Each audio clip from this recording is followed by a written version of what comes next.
Hello and welcome to Ginger Prime. My name is Brian if you're new around here, but if you're a returning subscriber, welcome back and thanks for checking out this New World video. It really does mean a lot to me, so thank you very, very much. Today I wanted to spend some time and help out new players set themselves up for success when starting this game. Now I originally thought about calling this video mistakes that new players make, but the more time I put into the video, the more I really found out that there's a lot of things that if a player focuses in on first and foremost, they're going to have a better time with the game. So right out of the gate, I want to dive into some real key areas that I want you to focus in on first and foremost to make your journey into Eternum way more enjoyable right from the start and for perhaps years to come. I'm breaking this video up into two different sections: battle tips and world tips. You can use the chapters below if you want to jump to any specific section that interests you the most, but let's go ahead and start off with battle tips. First and foremost, I don't want you to actually worry about your build or what weapon you think you should use. Think about what stat you want to master first and have that push you into your weapons. Now, while you can respec your stats, this is going to actually allow you to focus in on several things: your gear, your stat bonuses, and your attributes. So while you level up, this is going to save you tons of time. And since the weapons actually scale off of the type of enemies and the level of the enemies that you're fighting, you're not going to be leaving any other weapons in the dust. So you're going to be able to level those up and get caught up really quickly. This is going to save you on your inventory and on your time from having to respec, refocus your gear and your stats and your perks and so much. This is a very vast battle system and it offers a lot once you start breaking it down. So you can end up getting lost just, trying to find the perfect build and you're only level 15 or 20 when you could be out there playing the game and having a much better time with it. So when you think about the stats to master as your decision, you really only have 5 options: strength, dexterity, intelligence, focus, and constitution. If you're ever concerned about what weapons benefit and you don't have to come back and hurry back to this video to figure it out, if you actually look at your attributes bar, it will tell you how the weapons directly or indirectly benefit from that stat increase. So for example, strength is going to benefit great axe, the warhammer, the hatchet, and sword and shield, but there's also a secondary benefit for a weapon, say like the spear. So for dexterity, you could look at the rapier, the musket, the bow, the spear. Intelligence, diving into ice gauntlets, your fire staff. The rapier and the musket are going to benefit slightly off of intelligence, so just kind of keep that in mind. The life staff is currently the only weapon that benefits off of focus, and constitution is just going to benefit your life. If you're really going to go for a tanky style build, you will want to look at putting points into constitution. That will help you out dramatically. Your gear is going to make up for a lot of points when it comes to all of this. So your stats, as you get 190 points, by the time you hit level 60, you're going to be able to restructure that for just a simple cost of coin. So don't stress out over this system because it offers so much choice to you, the player, at the start.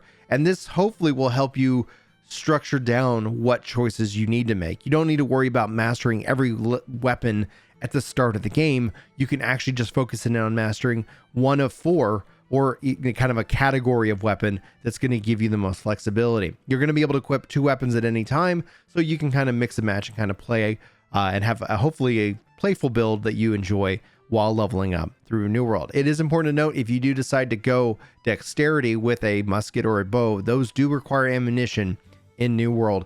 Unlike any other modern MMO, New World is kind of bringing back a little bit more of that classic, player-driven economy style system. So I personally am excited about it, but this isn't about me. This is just to teach you exactly what is going on in this game.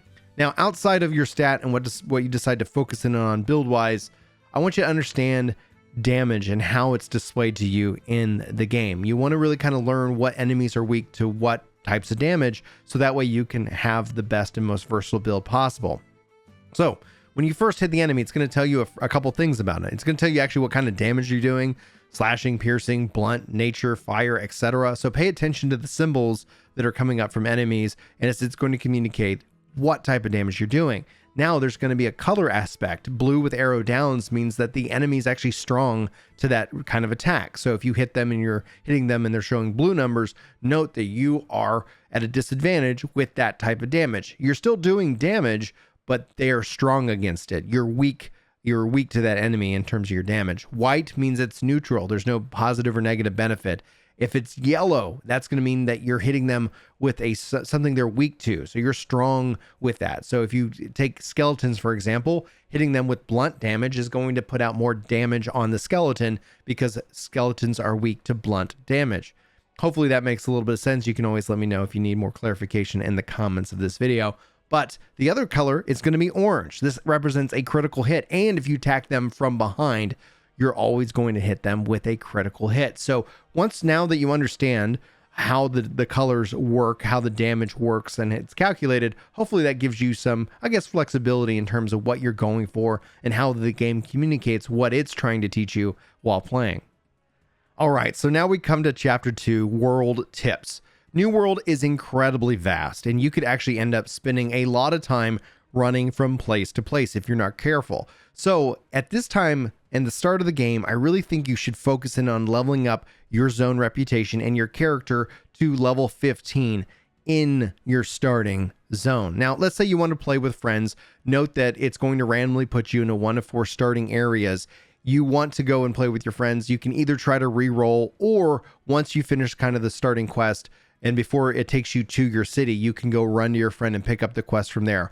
All quests normalize around level 12 in this game, so note that it's only kind of a little bit of time, but this tip itself, I want you to focus in on leveling your zone reputation and your character. And the reason why you want to do that and not have or follow the temptation to explore. Also, I should note at this time, if you're having fun, you're doing it right. I just want to try to help you have a better time with the game, so later you don't end up finding yourself, I guess, kicking yourself in the butt, going like, why didn't I just do this one thing that Brian said? It would have made it so much easier. So again, have fun with the game, but if you want to try to be somewhat efficient with your time and make the game easier down the road, this is going to really benefit you.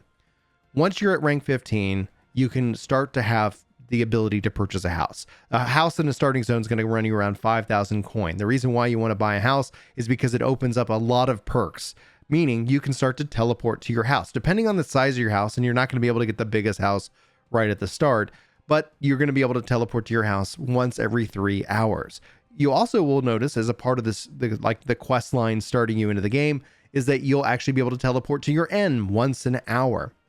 So when you start pairing your house and your inn, you can actually station your inn at another city, and you're going to have a lot more flexibility when getting around the game. You can actually own multiple houses as well. So as you rank up in the different zones, you can start to unlock a lot of different ways to be able to get around the game quickly without the need of using so much time by running from place to place. Yes, you can start to teleport from city to city, and as you start to rank up Azoth reserves, you're going to find that you get a lot of options here. Also, this kind of ties into crafting and gathering. We'll get into that tip in just a second. But note, housing is actually really important to this game, not only for the other perks and all the other features that it unlocks for you as a player, but also for this ability to get around the world. Take markets, for example. If you don't know this, markets are actually localized to each city. However, you can search from a market board what other cities have to offer, but you still have to travel to that city to purchase those items. So if you have the ability to get around from city to city, you might actually make a quick, easy way of making money in the markets by just flipping prices across the different towns and just kind of offering that as a service that you as a player could be uniquely advantaged of right at the start. Note that teleporting, though, it's important that the more that you weigh, the more you're carrying on you, there is a cost to that. So ranking up in a zone will actually allow you to have more like internal storage with that specific city, which is going to benefit you in the long run. So just kind of play around with this aspect and just be careful with it. But seeing the benefits of just owning a house and ranking up in a zone and the different perks that it unlocks for you is going to be huge. Now, at this time, there's nothing to do with experience after level 60. So I would personally advise not worrying about increasing your XP output by much, and rather focusing in on your reputation for a zone and your storage in a zone first and foremost, as those will benefit you for the longest time to come. Maybe with updates in the future, that will change this piece of advice, but for the time being, that's where the game stands. Now, you might also not feel the need to really kind of want to start leveling up your gathering skills right away. But honestly, I want you to take time and focus in on getting your gathering skills to a base level of 50. This is going to unlock so many items that you can gather throughout just the game itself. You're not going to run into a lot of things that you won't be able to gather. There will still be those things, but they're going to be a little bit more on the rare side. So if you really want to go and take advantage of that, but it's not just for the items, it's actually for the perks that can come on your gathering tools, meaning that you can actually find gathering tools with perks that will allow you to gather Azoth just by doing normal gathering. This all ties into travel and getting around the world as quickly as possible, because you want to have as much Azoth on you without having to necessarily always farm level 20 enemies. That's typically where I start to see it drop from, is the level maybe 15 to upwards of 20. But it is still slow coming, especially at the start. So being able to farm that up through all of your actions, fighting and gathering, is going to benefit you both in the markets, but both also in saving you lots of time when getting around this game.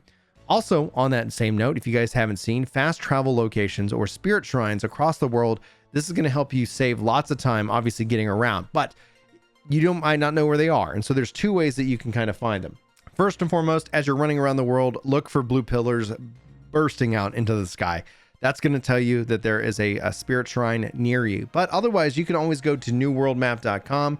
You can start to search spirit shrine, and you could see here on the map, as things are discovered and added, you'll be able to find where the different spirit shrines are in the different zones. The more you zoom in, the more detail it's going to provide to you about what is going on with the game and New World. So just note that newworld-map.com, the link will be in the description, will help you discover where these spirit shrines are if you're trying to hunt them down specifically. Otherwise, just coming across them naturally on your adventures will do. Just look for that blue pillar in the sky.